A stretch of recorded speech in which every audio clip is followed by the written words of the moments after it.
tudo bem? Hoje nossa aula é de geografia e a gente vai falar da população do Brasil. E a população do Brasil hoje pode ser contar com quantas pessoas, será? Pois é, por incrível que pareça, nós já temos cerca de 209 milhões de habitantes no nosso país hoje em dia.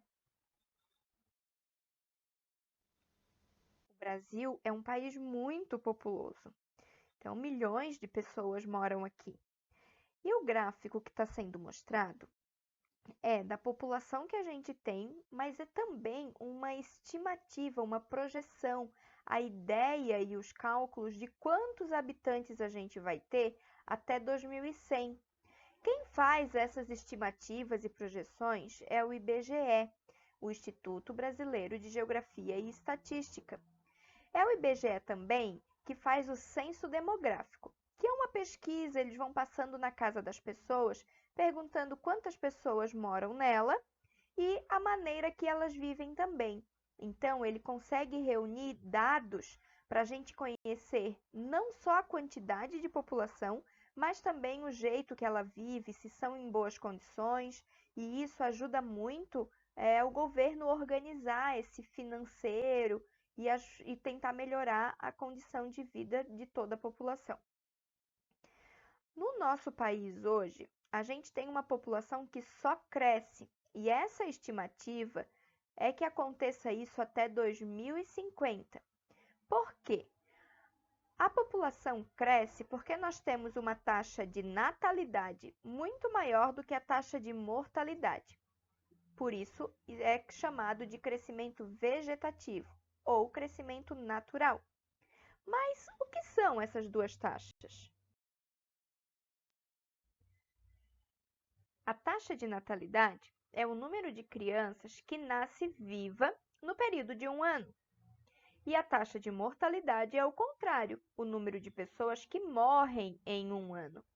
E nós temos a taxa de natalidade maior do que a taxa de mortalidade, ou seja, tem nascido bastante criança, mais do que tem morrido pessoas. Por isso, a nossa população cresce, a quantidade de pessoas que vão ficando vivas é maior. Agora podemos observar uma pirâmide etária. A pirâmide etária não mostra só a idade das pessoas, mas ela também é dividida por gênero. Então, nós podemos ver as barras amarelas que representam os homens e as barras verdes que representam as mulheres e as idades das quantidades ali do lado. Podemos observar ainda que nós temos uma quantidade de jovens e adultos muito maior do que a de idosos e maior também do que a quantidade de crianças. É importante a gente colocar esses dados, ou o IBGE organizar esses dados, para o governo tomar as decisões mais importantes, para a gente reorganizar a qualidade de vida das pessoas e, assim, a gente perceber como pode ser a estimativa de vida de cada um.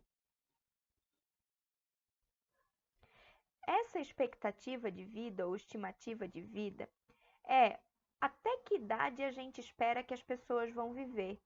Então, a expectativa no Brasil daqui a pouco a gente tem uma porcentagem de idosos maior do que jovens e adultos, porque as pessoas estão vivendo cada vez mais. Na década de 1940, a estimativa de vida era até 40 anos. Então, as pessoas que viviam acima de 50 anos era muito raro de se ver. Hoje, a gente já tem uma mudança total nesse quadro. A gente já consegue ter um número de idosos bem grande na nossa população, graças ao cuidado que a gente tem com a saúde, o avanço das tecnologias, dos medicamentos e também das vacinas que previnem as doenças. E ainda, a gente conta com melhores condições de vida, seja com exercício, com lazer, com água e saneamento básico, a boa alimentação. Então, tudo isso ajuda para que as pessoas vivam mais hoje em dia. Então, a nossa expectativa de vida está cada vez maior.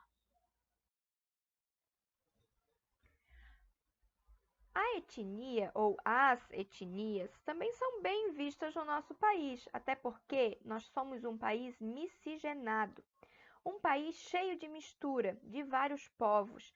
Nós temos descendência africana, alemã, italiana, portuguesa, espanhola e assim por diante. Nem dá para falar tudo aqui, porque são muitas. E a indígena, que já é a natural, também está presente nessa miscigenação. Podemos fazer separação por etnia no censo demográfico. Isso também existe, o IBGE também faz. Só que com uma diferença das outras. A separação por etnia, ela é autodeclarada, ou seja, só a própria pessoa pode dizer de qual etnia ela é. Então, a pessoa se declara negra, ou a pessoa se declara branca, ou amarela, ou indígena. É a própria pessoa que vai falar qual é a etnia dela. Não é o pesquisador que vai colocar esse dado. Então, no Brasil, a gente tem um gráfico que representa as quantidades. A maior quantidade de brasileiros se declara branco. Parda, que é a mistura de branco e preto, nós temos 43%, né? Uma margem de 43%, então é a segunda maior. Preta é de 7,6%. Amarela, 1,09%. E indígenas, nós não temos nem 1%, o que é muito pouco, já que o nosso país, em algum momento, só existiu indígenas morando.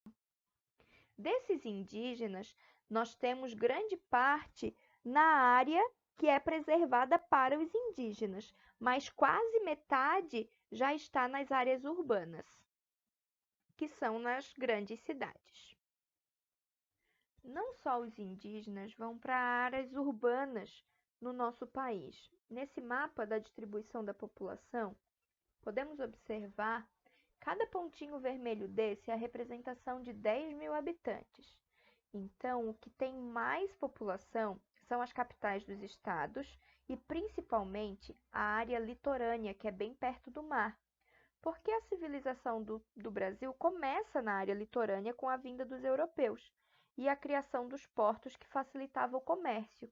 E por isso a gente tem essa manifestação habitacional formada, sim, até hoje. O êxodo rural, que é a saída dos campos da agricultura para as grandes cidades ou para as indústrias, também faz com que essa população se forme desse jeito. Finalizando o nosso conteúdo, vou pedir para que vocês façam a leitura de todo o capítulo 3 e as atividades que serão realizadas são das páginas 123, 127 e 129. Vamos fazer a correção no dia 16/4, às 3h30, lá no aplicativo Zoom. Vamos fazer às 3h30 porque antes dessa aula temos uma aula de matemática, certo? Até lá, beijinho, professora Andresa, e até a próxima. Tchau, tchau!